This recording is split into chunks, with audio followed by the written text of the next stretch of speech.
July 8, 1944, 0900 hours. The volcanic caves of Saipan, Mariana Islands, 130 miles north of Guam in the western Pacific.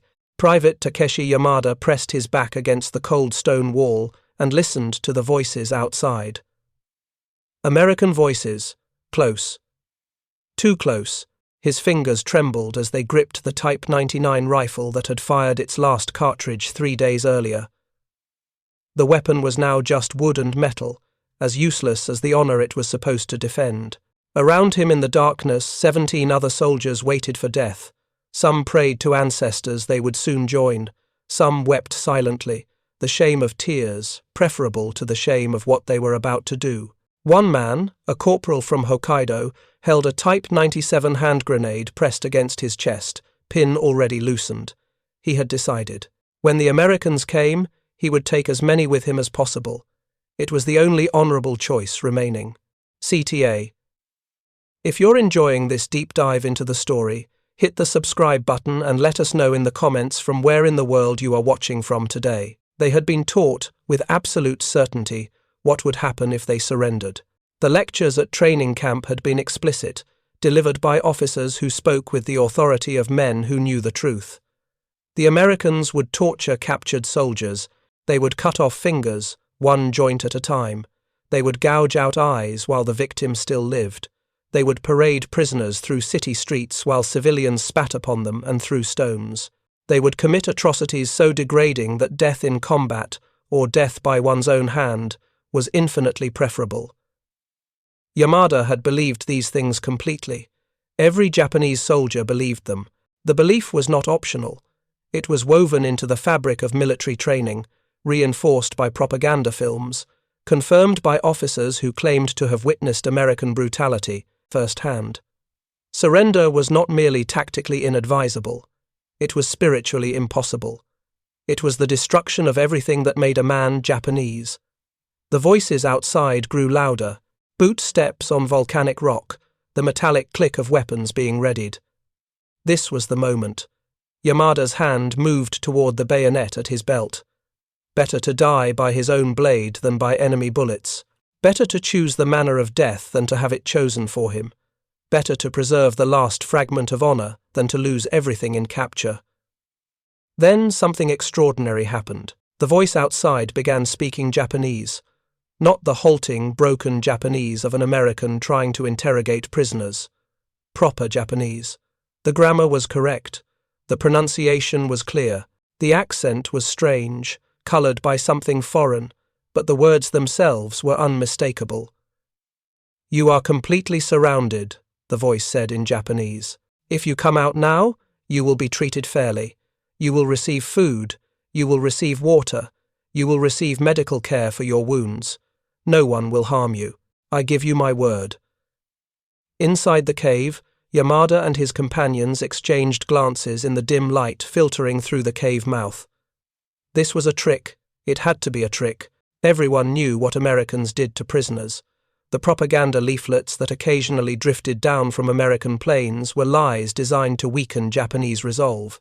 The radio broadcasts claiming Japan was losing the war were enemy deception. This Japanese-speaking American was simply another form of psychological warfare, designed to lure them into capture where the real torture would begin.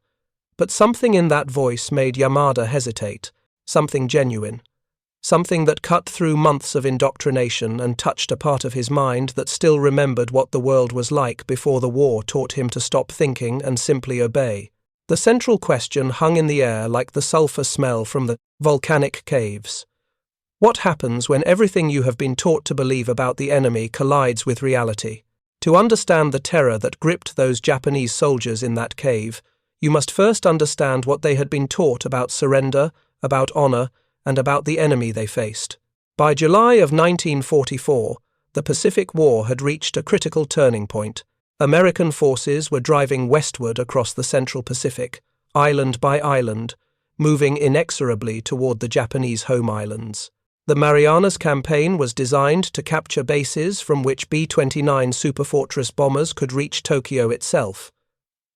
Saipan was the key. Its fall would crack Japan's inner defensive perimeter and place American air power within striking distance of the homeland. For Japan, Saipan's defense was desperate and total. 31,000 Japanese troops and 22,000 civilians occupied an island only 12 miles long. They faced an American invasion force of 71,000 Marines and soldiers, supported by overwhelming naval and air superiority. The outcome was never in doubt, but Japanese military doctrine did not acknowledge the possibility of defeat. It acknowledged only the possibility of glorious death. This doctrine had been codified in January of 1941 with the publication of the Senjinkun, the military field code that governed every aspect of a Japanese soldier's conduct. The Senjinkun was explicit about capture. Article 8 stated that a soldier must never suffer the disgrace of being taken alive. Article 41 of the Japanese Army Penal Code went further, making surrender a criminal offense punishable by 6 months' imprisonment, even when troops had given their all in battle. Commanding officers who ordered surrender could be prosecuted for desertion. But the prohibition against surrender went deeper than legal code. It was woven into the entire fabric of Japanese military culture. From the moment a recruit entered training, he was taught that surrender was not merely forbidden, it was spiritually impossible.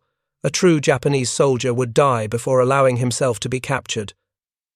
This was not courage. This was simply what being Japanese meant. The consequences of capture extended far beyond the individual soldier. Japanese military authorities deliberately cultivated the belief that a soldier's capture would destroy his entire family's honor. A sister's prospects for marriage would be ruined. Parents would face social ostracism. Children would be denied educational opportunities. The shame would spread like contamination, touching everyone connected to the captured soldier. This was not merely threat, it was genuine social practice. When Japanese prisoners were taken, the government did not notify their families. Instead, the soldiers were simply listed as killed in action.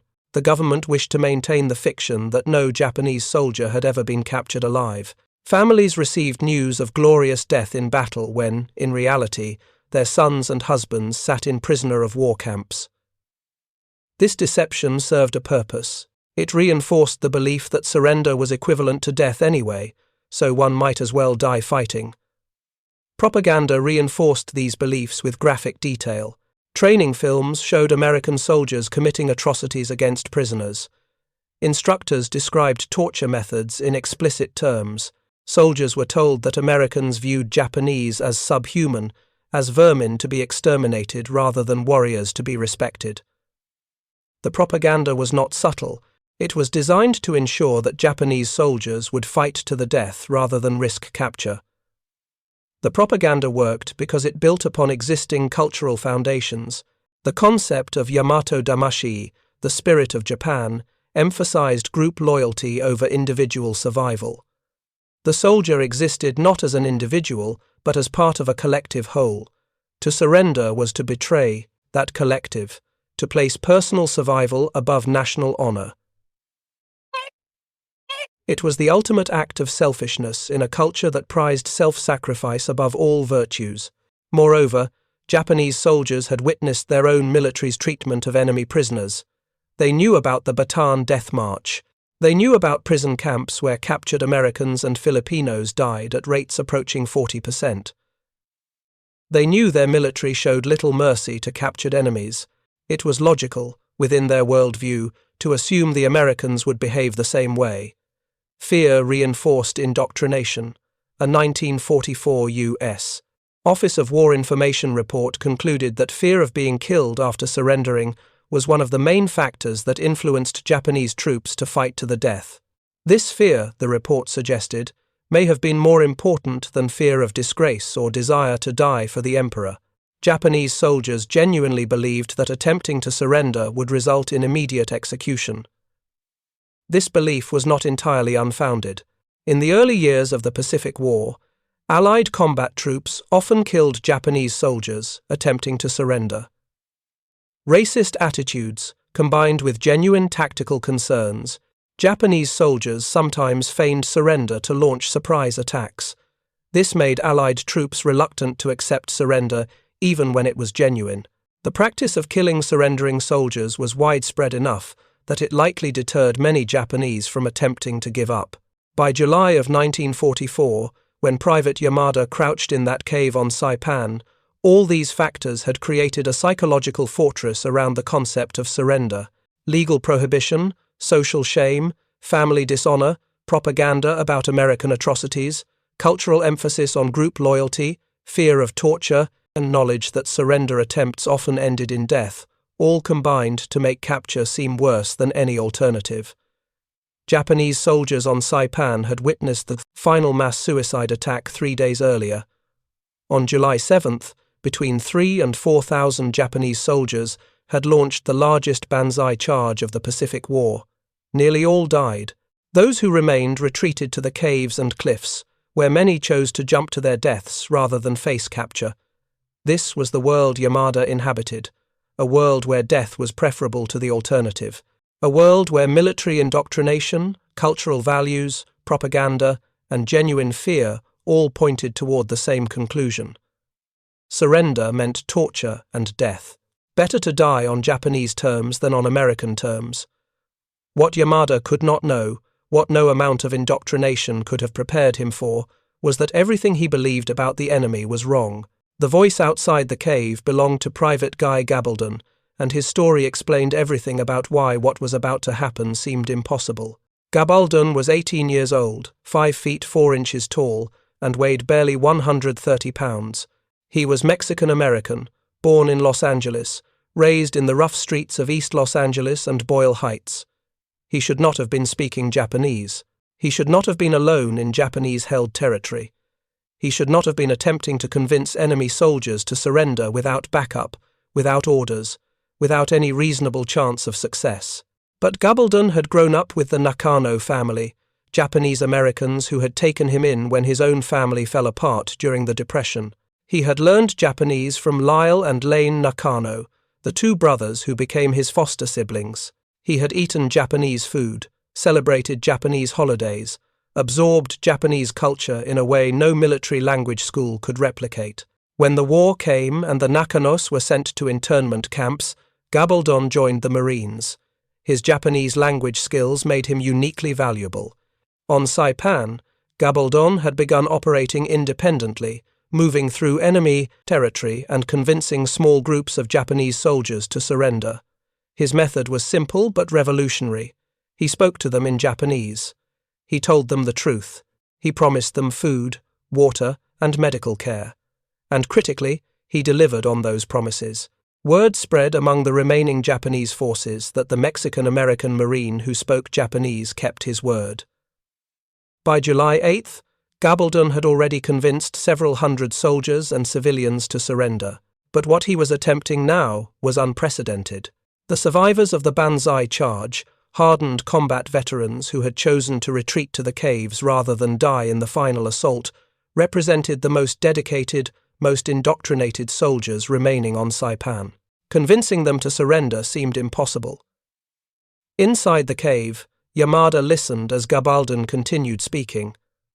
The Marine was describing his hometown, Boyle Heights, the smell of miso soup his foster mother made every morning, the elementary school where he had played with Japanese children, the baseball games in dusty lots between apartment buildings. These details were too specific to be fabrication, too genuine to be propaganda. Gabaldon was employing a psychological strategy that no military manual had taught him. He was not speaking as American to Japanese, enemy to enemy. He was speaking as someone who understood Japanese culture from the inside, someone who knew what it meant to eat rice for breakfast, to remove shoes before entering a home, to show respect to elders through precise forms of address. He was, in his way, demonstrating that the Americans were not the inhuman monsters that propaganda had portrayed. Then Gabaldon said something that changed everything.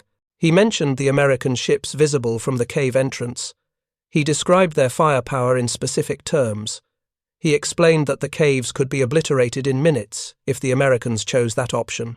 But then he offered an alternative. Surrender now, he said, and receive food, water, medical care. Surrender now and eventually return home to your families. Surrender now and discover that the propaganda was false. The sergeant in charge of Yamada's group made a decision that went against every aspect of his training. He stood, his legs unsteady from 6 days of starvation. His hands rose above his head in the universal gesture of surrender. The others followed.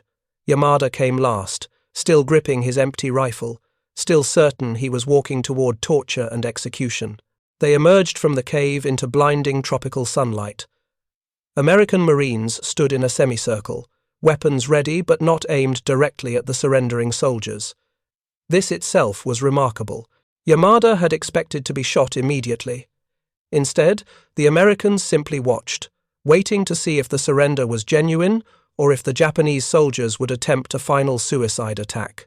What happened in the next 30 seconds would shatter everything Yamada believed about the enemy, about the war, and about what it meant to be captured. An American soldier, enormous by Japanese standards, stepped forward. His uniform was stained with the red volcanic dust of Saipan. His face was sunburned, his eyes red-rimmed with exhaustion. He carried a Thompson submachine gun slung across his chest. For a frozen moment, the two groups faced each other. Japanese soldiers who expected to die. American Marines who had learned not to trust Japanese surrenders. The American Marine lowered his weapon. He reached into his pack and pulled out a canteen. Without speaking, he handed it to the Japanese sergeant. The sergeant stared at the canteen as if it were a weapon he did not recognize. The American gestured, miming the act of drinking. The sergeant, moving slowly, lifted the canteen to his lips and drank. The water was clean. Cool, real. Not the brackish, contaminated liquid the Japanese soldiers had been forcing down for days. Not rainwater collected in helmet liners. Not water tainted with the taste of volcanic rock. Just water. Ordinary American military water that tasted like salvation.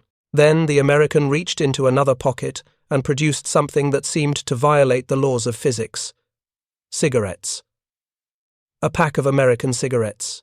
He opened the pack and offered it to the group of Japanese soldiers who, 30 seconds earlier, had been his enemy. He produced a lighter bearing the insignia of the 2nd Marine Division and lit one for the sergeant. Yamada took a cigarette with hands that would not stop shaking. He had not smoked in weeks. The tobacco was different from the harsh Japanese brands he knew. Smoother, almost sweet. He stood in the tropical morning, his hands no longer bound, no weapon pointed at his head, smoking an American cigarette while everything he understood about the world collapsed around him. This was not torture. This was not execution. This was not the beginning of the atrocities he had been promised. This was simply an enemy soldier sharing water and cigarettes with men who had been trying to kill him days earlier. The cognitive dissonance was overwhelming. Yamada had been taught that Americans were subhuman monsters, incapable of mercy. The evidence standing before him suggested the opposite. He had been taught that surrender meant torture and death. Instead, he had received water and tobacco. He had been taught that capture was the worst fate imaginable. What he was experiencing felt nothing like what he had been taught to expect. For Private Takeshi Yamada, the war was over, but his transformation had only begun. What happened next would challenge not just his beliefs about the enemy, but his understanding of honor, culture, and what it meant to be human in the middle of total war. The march from the cave to the American collection point took 20 minutes. Yamada counted every step, expecting each one to be his last. But the execution never came. Instead, what came was water. Real water. Then food. Then something Yamada had never associated with warfare, gentleness. The collection point was a hastily constructed compound near the beach, shaded by camouflage netting and guarded by Marines who looked as exhausted as the Japanese prisoners felt. American medics moved among the captured soldiers, their Red Cross armbands marking them as non-combatants. Yamada watched one medic approach, a Japanese soldier whose leg had been shattered by shrapnel 3 days earlier. The wound had become infected. The man was delirious with fever. The American medic knelt beside him. He opened his medical kit and pulled out supplies that Yamada recognized but had not seen in months. Sulfur powder, morphine, clean bandages. The medic cleaned the wound with a gentleness that seemed impossible given the circumstances. He administered morphine using a syrette, a small disposable injector that Yamada had heard about but never seen. The Japanese soldier's face, contorted with pain moments before, gradually relaxed.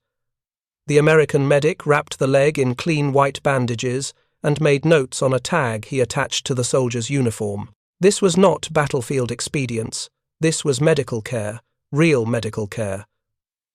The kind of care Yamada had not seen provided to Japanese soldiers by Japanese medical personnel in over a year. An interpreter arrived, a Nisei soldier, a Japanese American wearing an American uniform. His presence was itself disorienting. Japanese propaganda had insisted that all Japanese Americans were in concentration camps, imprisoned by a racist American government. Yet here was a Japanese American, not imprisoned, but serving as a soldier in the American military. His Japanese was perfect, his manner respectful. He explained in careful detail what would happen next. The prisoners would be searched for weapons. They would be given medical examinations. They would be fed. They would be moved to a more permanent prisoner of war camp. They would be treated, the interpreter emphasized, according to the Geneva Convention of 1929. Yamada had never heard of the Geneva Convention, the interpreter explained. It was an international agreement governing the treatment of prisoners of war. It required humane treatment, adequate food, shelter, and medical care. It prohibited torture, required that prisoners be allowed to send mail to their families, and mandated protection from violence. Japan had signed the convention in 1929 but never ratified it. The United States had signed and ratified it and was, the interpreter said, obligated to follow its provisions. The concept was revolutionary. Rules governing how to treat captured enemies, an international agreement that said prisoners must be fed, sheltered, and protected. This contradicted everything Yamada understood about warfare. In Japanese military doctrine, prisoners had no rights. They had surrendered. They had chosen dishonor. They deserved whatever treatment their captors chose to provide. But the Americans, apparently, followed different rules. Food arrived next, not scraps, not the meager rations Yamada had survived on during the final weeks before capture, but actual food. The Americans called them K-rations, individual meal packages designed for soldiers in the field. Each package contained items Yamada could barely identify: canned meat, hardtack biscuits, soluble coffee, chocolate, cigarettes, matches, toilet paper, chewing gum. Yamada opened the can of meat with the provided can opener. The meat was processed in a way he had never seen, formed into a pink block that smelled of salt and preservatives. He took a small bite, expecting it to be spoiled or tainted. Instead, it tasted like the most delicious thing he had ever eaten. The salt, the fat, the protein his body had been deprived of for weeks. He forced himself to eat slowly. His stomach, shrunken from starvation, would revolt if he ate too quickly.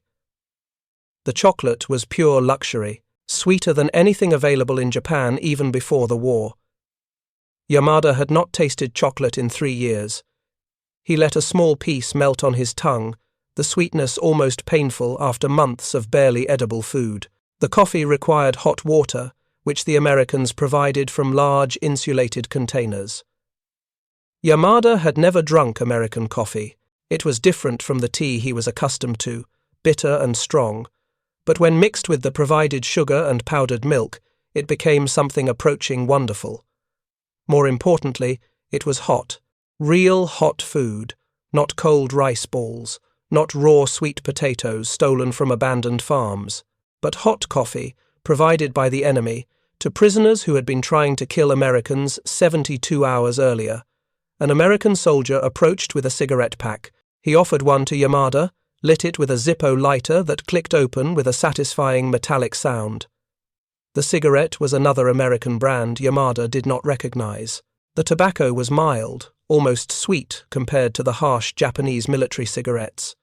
Yamada smoked it slowly, watching the American soldiers move about the compound with an efficiency that suggested this was routine. They had done this before. They had processed Japanese prisoners before. This was not a special occasion requiring unusual mercy. This was simply how Americans treated captured enemy soldiers. The statistics would later confirm what Yamada was experiencing. American military regulations specified precise caloric requirements for prisoners of war: 2,000 calories per day for non-workers, 2,500 calories for ordinary workers, 2,850 calories for those performing heavy labor. These were not suggestions, they were requirements, enforced by regular inspections and backed by the threat of courts-martial for camp commanders who failed to comply. Camp cooks were specifically instructed to prepare food according to the tastes of prisoners. For Japanese prisoners, this meant increasing rice portions when rice was available. It meant providing soy sauce, pickled vegetables, and other items familiar to Japanese palates. The Americans were not merely feeding their prisoners, they were attempting to feed them food they would actually want to eat. Medical care was another revelation. Japanese prisoners received the same medical treatment as American soldiers, the same vaccines, the same antibiotics when available, the same surgical procedures. Yamada would later learn that American military doctors had performed life-saving surgery on Japanese prisoners, amputating infected limbs, treating tropical diseases, repairing combat wounds. These were enemy soldiers who had killed Americans. Yet American doctors worked to save their lives with the same dedication they showed to American casualties. The contrast with Japanese treatment of prisoners was unavoidable, though no one spoke of it directly. Yamada knew what happened to American prisoners in Japanese camps. Everyone knew: starvation rations, brutal beatings, forced labor, death rates approaching 40%. The Bataan Death March had killed thousands. Prison camps throughout the Japanese Empire were death camps in all but name. Yet here Yamada sat, a Japanese prisoner in American hands, smoking an American cigarette, drinking American coffee, his wounds cleaned and bandaged by American medics, his hunger satisfied by American rations. The cognitive dissonance was not merely uncomfortable, it was devastating. Everything he had believed about honor, about warfare, about who was civilized and who was savage, was revealed as false. The moment of complete psychological collapse came 3 days later, at the permanent prisoner of war camp established near Charan Kanoa on Saipan's western shore. Yamada had been processed, photographed, assigned a prisoner number, and given clean clothing. The Americans had taken his uniform and provided him with what they called fatigue, pants and a shirt, both dyed with a large PW marking on the back. The clothing was clean. It did not smell of death and volcanic sulfur. It was the first time in weeks Yamada had worn clothes that were not rotting from his body. The camp itself was another shock. Rows of tents arranged in precise military order, latrines that were actually sanitary, cleaned daily by work details, a medical tent staffed by American doctors and corpsmen, a mess tent where food was served 3 times per day, and, impossibly, incredibly, a recreation area.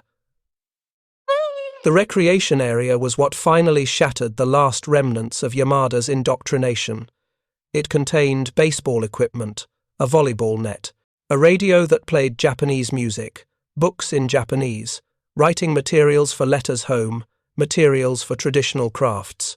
The Americans had created, within a prisoner of war camp, facilities for prisoners to occupy themselves with something other than despair. Yamada watched as other Japanese prisoners, men who had been captured weeks earlier, played baseball. They used American equipment, wore American-provided clothing, and played on a field maintained by American guards.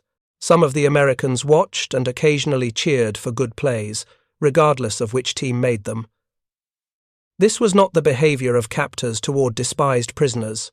This was something else entirely. The explanation came from a prisoner named Tanaka, who had been captured during the initial American landings in June. Tanaka had been a school teacher before the war, educated in both Japanese and Western philosophy. He spoke quietly, aware that other prisoners might view his words as collaboration or worse. "They follow rules," Tanaka said. "The Americans have rules for how to treat prisoners. Not suggestions, not guidelines. Rules. International law. The Geneva Convention. They believe in it. They follow it.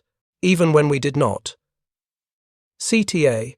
If you find this story engaging, please take a moment to subscribe and enable notifications.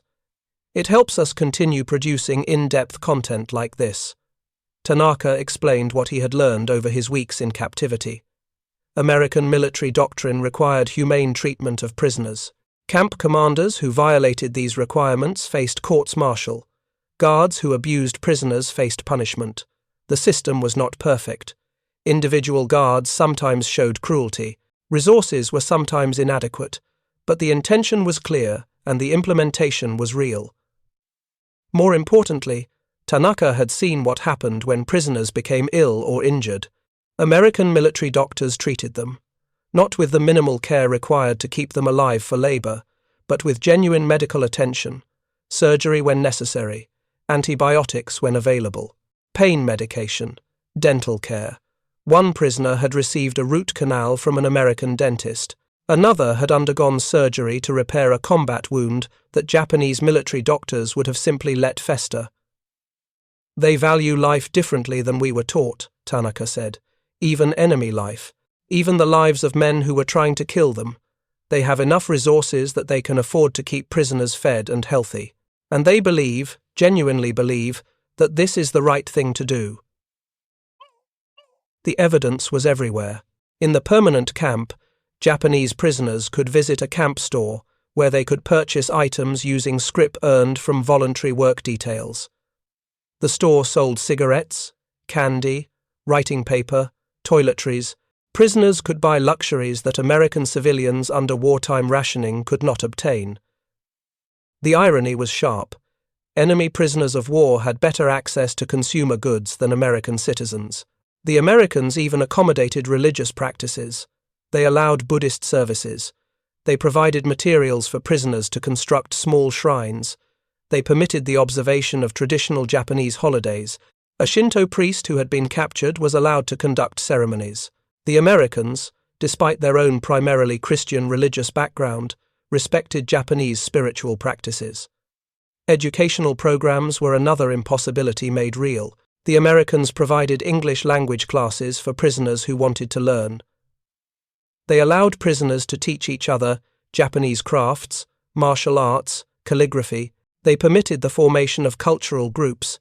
They even showed movies, including some Japanese films captured from enemy stockpiles. Work was voluntary, not forced. Prisoners could choose to work on camp maintenance, agricultural projects, or other non-military tasks. Those who worked received better rations and earned scrip for the camp store. Those who refused to work received baseline rations and were otherwise left alone. There were no beatings for refusing work, no torture for lack of enthusiasm, no executions for failing to meet quotas. The turning point for Yamada came when he received permission to write a letter home. The Americans, through the International Red Cross, allowed prisoners to send 25-word letters to their families. 25 words seemed impossibly brief, but it was 25 words more than Japanese authorities would have allowed. It was proof that he was alive. It was evidence that capture had not meant the death his family had been told to expect. Yamada wrote carefully, choosing each word with precision. I am alive. I am a prisoner of the Americans. I am unharmed. I am receiving food and medical care. I will return home. Do not believe I am dead. I love you. Whether the letter would actually reach his family was uncertain. Mail delivery through the Red Cross was unreliable during wartime, but the Americans had systems in place to try. They catalogued prisoner information. They submitted lists to international organizations. They attempted, within the constraints of ongoing warfare, to notify families that captured soldiers were alive. This stood in stark contrast to Japanese military practice. The Japanese government refused to acknowledge that any of its soldiers had been captured. Families of prisoners received no information. Men listed as killed in action might actually be alive in prisoner of war camps. The government maintained this fiction deliberately, reinforcing the belief that capture was equivalent to death. Yamada sat in the tent he shared with 15 other prisoners and tried to process what had happened to his understanding of the world. He had been taught that Americans were savage. The evidence suggested they followed rules even when their enemy did not. He had been taught that capture meant torture and death. He had received medical care and hot coffee instead. He had been taught that surrender was the ultimate dishonor. But what honor was there in the lies he had been told? Other prisoners struggled with the same questions. Some clung to their original beliefs, insisting the good treatment was temporary, that execution would come eventually. A few committed suicide rather than live with the shame of capture. But most, like Yamada, underwent a fundamental psychological transformation. They had died as Japanese soldiers, some said. They had been reborn as something else. Men who had seen the propaganda proven false. Men who had experienced enemy mercy when they expected enemy brutality. Men who could no longer believe what they had been taught about honor, about warfare, about who was civilized and who was savage. The transformation was profound because it was based on material evidence, not propaganda, not rhetoric, but food, medicine, shelter, cigarettes, coffee, and the simple dignity of being treated as human beings rather than as vermin to be exterminated. This was the moment when belief collided with reality, and reality, undeniable and overwhelming, won. The statistics that would later emerge told a story of systematic disparity between what Japanese soldiers had been taught to expect and what they actually experienced in American captivity. American interrogators discovered that 84% of Japanese prisoners had expected to be tortured and killed after capture. This was not idle fear. This was specific belief, cultivated by months or years of military indoctrination. Yet the reality was starkly different. Of the approximately 35,000 to 50,000 Japanese military personnel who became prisoners of the Western Allies before Japan's surrender, the vast majority received treatment that aligned with international law. The caloric intake alone demonstrated the disparity. Japanese soldiers in the field, particularly in the final years of the war, often subsisted on 600 grams of food per day. When supplied solely as uncooked rice, this translated to a meager 2,160 calories. In practice, rations were often far less. On islands cut off from supply, Japanese soldiers starved. In New Guinea, entire units resorted to eating tree bark, insects, and in some documented cases, human flesh. Starvation was so severe that it killed more Japanese soldiers than combat in some theaters. In American prisoner of war camps, Japanese prisoners received a minimum of 2,000 calories per day without working. Those on work details received 2,500 to 2,850 calories depending on the labor intensity. This was more food than many Japanese soldiers had received while on active duty. It was certainly more than Japanese civilians received under wartime rationing in the home islands. The food quality was another revelation. American military rations included meat, dairy, vegetables, fruit, coffee, chocolate, and cigarettes. Japanese military rations, when available, consisted primarily of rice, supplemented with whatever could be foraged locally. Canned goods were rare. Fresh meat was rarer. Vegetables beyond what soldiers could steal or grow themselves were almost non-existent in forward areas. Medical care. Statistics were even more striking. American military regulations required that Japanese prisoners receive medical treatment identical to what American soldiers received. This included vaccinations, dental care, treatment for tropical diseases, surgery when necessary, and pain medication. Japanese prisoners were examined regularly for communicable diseases. Sick prisoners were hospitalized. Wounded prisoners received the same surgical procedures American casualties received. The mortality rate for Japanese prisoners in American custody was approximately 27%. This seems high until compared to the alternative. The mortality rate for Allied prisoners in Japanese custody was approximately the same percentage, but the circumstances were entirely different.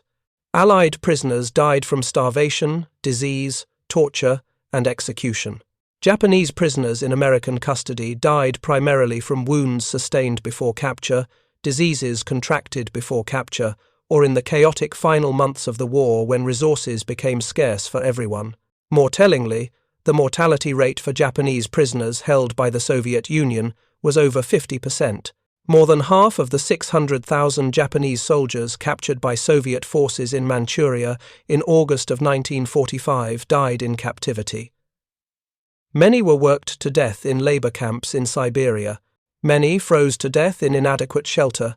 Many starved on rations deliberately designed to be insufficient. The American treatment of Japanese prisoners, imperfect as it was, represented a fundamentally different approach to captured enemies. Work requirements illustrated another disparity. In Japanese prisoner of war camps, Allied prisoners were forced to labor on military projects. The Burma-Siam Railway, constructed largely with prisoner labor, killed more than 12,000 Allied prisoners from overwork, disease, and abuse. Prisoners who could not work were often executed. Medical care was minimal to non-existent. Food was deliberately insufficient. The project was designed with the assumption that prisoners were expendable. In American camps, work was voluntary. Prisoners could refuse without punishment beyond receiving baseline rations rather than enhanced rations. Work assignments were limited to non-military tasks: camp maintenance, agricultural work, food preparation. No prisoner was forced to work on projects that directly supported the American war effort. This aligned with Geneva Convention requirements that prisoner labor could not directly contribute to military operations against their own country. The Americans even paid prisoners for their work, 80 cents per day in camp scrip. This could be used to purchase items from the camp store: cigarettes, candy, toiletries, writing materials, handicraft supplies. The amounts were small, but they represented something revolutionary in Yamada's experience. Enemy prisoners being compensated for voluntary labor. Recreational facilities were another form of evidence: baseball fields, volleyball courts, libraries, musical instruments, art supplies. The Americans did not merely keep prisoners alive. They attempted to keep prisoners mentally healthy. They recognized that men can find indefinitely needed occupation beyond mere survival. Religious accommodation represented perhaps the most profound cultural difference. Japanese authorities would never have allowed American prisoners to practice Christianity openly. American authorities not only allowed Japanese prisoners to practice Buddhism and Shinto, they actively facilitated it. They provided space for ceremonies. They allowed the construction of shrines. They respected religious holidays. Education programs existed in some camps.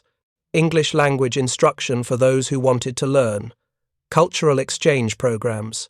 Some camps even had newspapers published by and for prisoners. The content was monitored, but prisoners were allowed to write, edit, distribute news and commentary. July 8, 1944. The moment when Private Takeshi Yamada walked out of that volcanic cave on Saipan, expecting to die and received instead a canteen of water and an American cigarette, represents something more profound than a simple act of mercy. It represents the collision between what authority tells us is true and what we discover through direct experience. It represents the moment when propaganda meets reality and reality wins. It represents the choice between following rules, even when the enemy does not, and descending into the barbarism that total war always threatens. The Japanese soldiers who cried, "Americans will execute us," were not cowards. They were men who had been systematically taught to believe something that was false. The military indoctrination they received was comprehensive, consistent, and reinforced at every level of their training. The cultural context supported those beliefs. The legal code criminalized the alternative. The social consequences of capture were real and severe. Everything in their experience told them that surrender meant torture and death. They were wrong, but their wrongness was not their fault. It was the product of a system that deliberately cultivated false beliefs because those false beliefs served military objectives. Soldiers who believed capture was worse than death would fight harder. They would resist longer. They would die rather than surrender. From a purely military perspective, the propaganda was effective. It produced soldiers willing to fight hopeless battles and choose suicide over capture. But the propaganda had a flaw. It could not withstand contact with material reality. When Japanese soldiers discovered that Americans provided food instead of torture, medical care instead of execution, cigarettes instead of cruelty, the propaganda collapsed. No amount of military discipline could force soldiers to believe what their own experience proved false. This was not merely an individual psychological transformation. It was a systemic failure of the entire Japanese military's approach to managing its soldiers' beliefs. By teaching soldiers that capture was worse than death, Japanese authorities created a situation where captured soldiers had no psychological defenses. They had not been trained to resist interrogation because the assumption was that no one would ever be captured. When capture occurred anyway, the result was psychological collapse and often eager cooperation with interrogators. The Americans, by contrast, achieved a strategic advantage through adherence to international law. By treating prisoners humanely, they demonstrated that their propaganda was true and Japanese propaganda was false. By following Geneva Convention requirements, they undermined enemy morale more effectively than any battlefield victory could. By sharing coffee and cigarettes with captured enemies, they created cognitive dissonance that shattered Japanese military indoctrination. This was not altruism. American military authorities understood that humane treatment of prisoners produced intelligence advantages, that following international law contributed to military effectiveness, that basic decency could be a strategic asset. The Geneva Convention was not merely a moral framework, it was a practical tool for managing prisoners in ways that served American interests. But the practical calculation did not diminish the human impact. For the Japanese soldiers who received that coffee and those cigarettes, the experience was transformative regardless of American motivations. They had expected death and received life. They had expected cruelty and received kindness. They had expected confirmation of everything they had been taught, and instead received evidence that everything they had been taught was wrong. The preserved cigarette that Yamada kept for 52 years was more than a souvenir. It was proof that the world was not as authority figures had described it. It was evidence that direct experience could overturn even the most intensive indoctrination. It was a small, fragile reminder that individual human beings could choose to act with decency even when their nations chose to act with brutality. The larger lesson extends beyond World War II. It suggests that propaganda, no matter how comprehensive or consistent, cannot ultimately withstand material evidence that contradicts it. That authority figures who lie to serve short-term objectives create long-term vulnerabilities when their lies are exposed. That systems built on false beliefs collapse when those beliefs encounter reality. It suggests that treating enemies with humanity is not weakness but strength. That following rules, even when the enemy does not, is not foolishness but wisdom. That maintaining moral standards in the worst circumstances is not naivety, but the essence of civilization.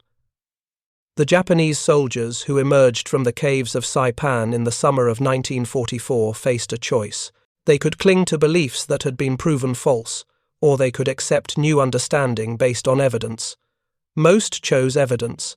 Most accepted that what they had been taught was wrong. Most underwent psychological transformation that changed how they understood honor, warfare, and human nature. This transformation was made possible by simple acts: water offered to thirsty men, cigarettes shared with former enemies, medical care provided to wounded prisoners, food given to starving soldiers, coffee brewed for men who expected to die. These small acts, multiplied across thousands of prisoners over months and years, constituted a systematic demonstration that the enemy was not what propaganda had portrayed. The Pacific War was brutal. Both sides committed atrocities. Both sides killed prisoners. Both sides engaged in conduct that violated international law. The overall record was dark, but within that darkness, there were moments of unexpected light. Moments when individuals chose compassion over cruelty. Moments when rules were followed despite absence of reciprocity. Moments when basic human decency survived circumstances designed to destroy it. The story of Japanese soldiers who expected execution and received coffee and cigarettes instead is one of those moments. It is not the whole story of the Pacific War. It is not even the dominant story, but it is a true story, and its truth matters. It matters because it demonstrates that even in total war, even when cultural conditioning demands cruelty, even when propaganda dehumanizes the enemy, individual human beings can still recognize each other's humanity. It matters because it shows that material evidence can overcome indoctrination. It matters because it proves that following international law, even imperfectly, produces better outcomes than abandoning all restraint. Most importantly, it matters because it offers hope. Hope that civilization can persist even in the worst circumstances. Hope that rules can be followed even when enemies violate them. Hope that small acts of kindness can have profound consequences. Hope that human decency, though fragile, is also resilient. Private Takeshi Yamada walked out of a cave on Saipan, expecting to die. He received instead a canteen and a cigarette. That simple exchange changed his understanding of the world. It challenged everything he had been taught. It offered evidence that reality was different from propaganda. It suggested that even enemies could show mercy. The cigarette he preserved for 52 years was proof. Proof that what seemed impossible had happened. Proof that propaganda could be false. Proof that humanity could survive warfare's worst excesses. Proof that even in the darkest chapter of the 20th century, individual acts of decency still mattered. The Americans did not execute the Japanese soldiers who surrendered on Saipan. They gave them coffee. They gave them cigarettes. They gave them, against all expectations, proof that the world was not as they had been taught to believe. And that proof, more than any battlefield victory, represented what victory in a just war should mean. Thank you for watching. For more detailed historical breakdowns, check out the other videos on your screen now, and don't forget to subscribe.